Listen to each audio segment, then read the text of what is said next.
Hi!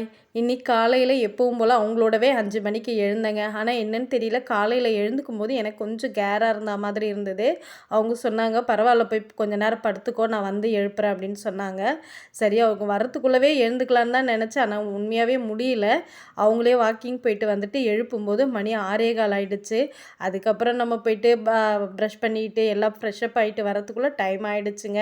6:45 பக்கம் ஆயிடுச்சு. சரி வந்தா கிருத்திகை இன்னைக்கு என்ன செய்றதுன்னு யோசிச்சேன்.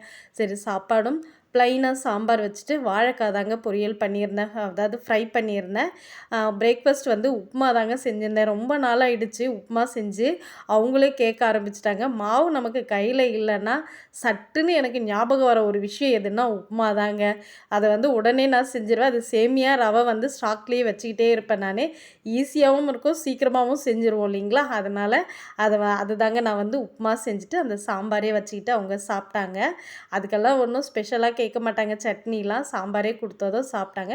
கொஞ்சமாக நேற்று வந்து ரைஸு மீந்துருச்சுங்க. அதில் கொஞ்சம் தயிர் ஊற்றி வச்சுருக்கேன். அது மத்தியானமா எனக்கு தான் அது. ரொம்ப நல்லாயிருக்கும் இல்லைங்களா? தயிர்லாம் போட்டு கஞ்சி மாதிரி மத்தியானத்தில் வெயிலுக்கு குடிக்கிறது. இந்த ஒரு 1 ஹவர் நின்றுருப்பேனா நான் கிச்சனில். அதுக்கே எனக்கு வந்து ரொம்ப கஷ்டமாக இருந்ததுங்க. அப்பா எப்போ உட்கார போகிறோம் அப்படின்னு சொல்லிட்டு. அந்த நேரத்தில் நான் யோசிக்கிறது ஒன்று தாங்க. இந்த வெயிலில் எவ்வளோ பேர் வந்து கஷ்டப்படுறாங்க இல்லைங்களா? வெயிலில் அந்த ரோடு போடுற வேலை, ரோட்லலாம் செய்கிற வேலை, 100 நாள் வேலைலாம் செய்கிறாங்க இல்லைங்களா? அவங்களெல்லாம் நினச்சி நான் ரொம்ப ஃபீல் பண்ணுவேங்க. தயவுசெய்து அந்த மாதிரி யாரையாவது பார்த்தீங்கன்னா, உங்களால் முடிஞ்சது ஒரு வாட்டர் பாட்டிலாவது வாங்கி கொடுங்க. இன்றைக்கி நம்ம வீட்டில் இதுதாங்க பிரேக்ஃபாஸ்ட்டும், லஞ்சும். நீங்கள்லாம் என்ன சாப்பிட்டீங்கன்னு சொல்லுங்கள்.